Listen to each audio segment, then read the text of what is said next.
2022 OpenAI වලින් ChatGPT release කරාට පස්සේ පෞද්ගලික අවුරුදු 3 හෝ 4 ඇතුළත අපි එක්ස්පීරියන්ස් කරමින් ඉන්නේ ස්මාර්ට්ෆෝන් ඉන්ටර්නෙට් වගේ ටෙක්නොලොජිකල් ට්‍රෙන්ඩ්ස් වලට වඩා ලොකු වෙලොසිටි එකක් තියෙන ඉන්ඩස්ට්‍රියල් එහෙම නැත්නම් ටෙක්නොලොජිකල් චේන්ජ් එකක්. හැම සතියකම වගේ අලුත් AI මොඩල් එකක් එළියට එනවා. ස්පෙෂලි frontier AI companies ඒ කියන්නේ OpenAI, Anthropic, Google, Microsoft, XAI මේ changes වලට ලොකු contribution එකක් කරනවා.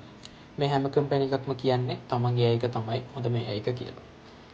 අලුතෙන් එන version එකට ඒගොල්ලෝ මේ claim එක renew කරනවා. හැබැයි මේ claims හැම වෙලාවෙම ඇත්ත නෙමෙයි.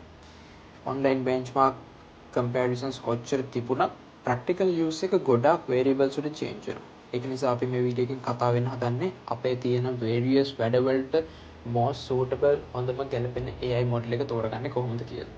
මේ conversation එක පටන් ගන්නේ ChatGPT වලින්. OpenAI වලින් ChatGPT රිලීස් කරාට පස්සේ තමා මිනිස්සු මේ AI කියන concept එක mainstream experience කරන්න පටන් ගන්න.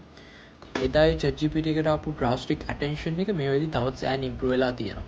තව කොච්චර players ලා හිටියත් as the very first player ChatGPT එහෙම නැත්නම් OpenAI ඒගොල්ලොන්ගේ ඒ fame එක ඒ විදිහටම maintain කරගෙන තියෙනවද වෙනකම්. ChatGPT වල තියෙන ස්පෙෂල්ම දේ වෙන්නේ ඒක හරිම balance overall tool එකක්. අර jack of all trades but master of none කියන term එකේ literal proof එකක් තමයි ChatGPT කියන්නේ. academic writing, day to day questions, image analysis, එහෙම නැත්නම් image generation, especially brainstorming වලට superior tool එකක් තමයි ChatGPT කියන්නේ. in fact almost perfect audio conversation experience එක අපිට ගන්න පුළුවන් tool එකක් තමයි ChatGPT කියන්නේ. සාමාන්‍යයෙන් type කරනවට වැඩිය මේ audio tools use කරලා අපි conversation එකක් maintain කරනකොට ඒක හරිම effective and easier way of using chatbots.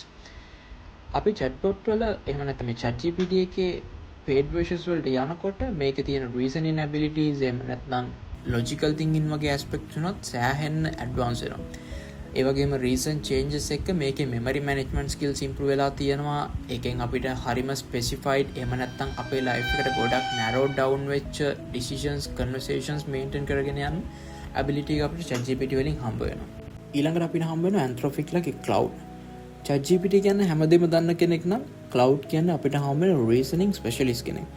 තවත් එක අතකට human like writer කෙනෙක්. cloud හරි ප්‍රසිද්ධයි මෙයාගේ මේ natural එහෙම නැත්නම් human like writing skill වලට. ඒ වගේම අපි අර කියපු reasoning abilities එක coding වලදීත් industry එකේ most preferred choice එක තමයි cloud. ඒ වගේ deep reasoning concern වෙන විදිහේ longer requirements ඒ කියන්නේ longer documents, complex artifacts වගේ දේවල් වලදී cloud තමයි race එක ඉස්සරහින් ඉන්නේ. especially එයාලගේ most recently release වෙච්ච Fable 5 release එකත් එක්ක ඒගොල්ලෝ මේ competition එකේ margin එක තවත් higher up කරලා තියෙනවා. ඊට අමතරව තවත් එක කන්සර්න් එකක් වෙන්නේ cloud වල token cost එක එහෙම නැත්නම් subscription cost එක relatively ChatGPT වලට වඩා පොඩ්ඩක් expensive කියලා සමහර කෙනෙක් කියන්න පුළුවන්. ඊළඟට අපිට හම්බ වෙනවා Google ලගේ Gemini. Gemini කියන්නේ basically the ultimate multimodal research engine and workspace operator.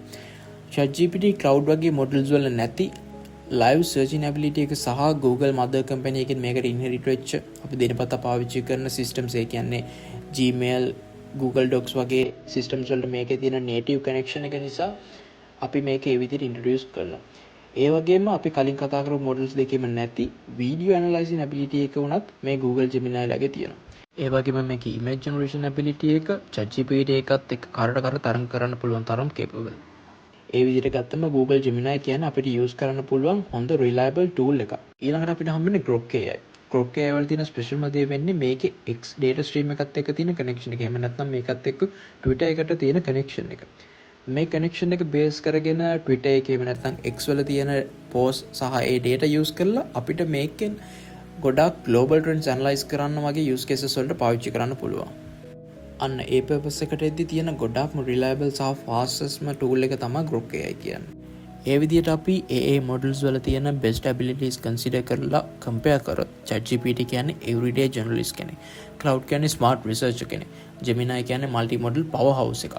සහ Grok AI කියන්නේ අර කිව්වාගේ real time global trends analyze කරන්න පුළුවන් හොඳ tool එකක්. හැබැයි ගොඩක් දෙනෙක් කරන වැරද්දක් තමයි මොකක්ද smartest AI එක කියලා තර්ක කරන්න හදන එක. හැබැයි හරිම ප්‍රශ්න වෙන්න ඕන මගේ වැඩේට ගැලපෙන හොඳම AI tool එක මොකක්ද කියන එක. මොකද අපේ use case එක වෙනස් වෙනකොට අපේ purpose එක වෙනස් වෙනකොට අපිට use කරන්න පුළුවන් හොඳම AI tool එක අනිවාර්යෙන්ම වෙනස් වෙනවා. අනිත් එක වර්තමාන ලෝකේ අපේ requirement එක අපේ purpose එක base කරගෙන අපිට ඕන model එකක් pick කරන්න අපිට privilege එක තියෙනවා. කොහොම හරි මේ AI race එක තාම ඉවර නැහැ. in fact ඉවර වෙන්න හිතලවත් නැහැ. මේ හැම කම්පැනි එකක්ම දවස ගානේ යාලගේ AI එක තව තවත් improve කරනවා. ඒ විදිහට ඉස්සරහට එන updates ගැන අපි දිගින් දිගටම කතා කරමු. මේ වීඩියෝ එක AI models වලට basically for මේ channel එකටත් පොඩි introduction එකක් විතරයි. ඊළඟ වීඩියෝ එකෙන් හම්බෙමු. peace.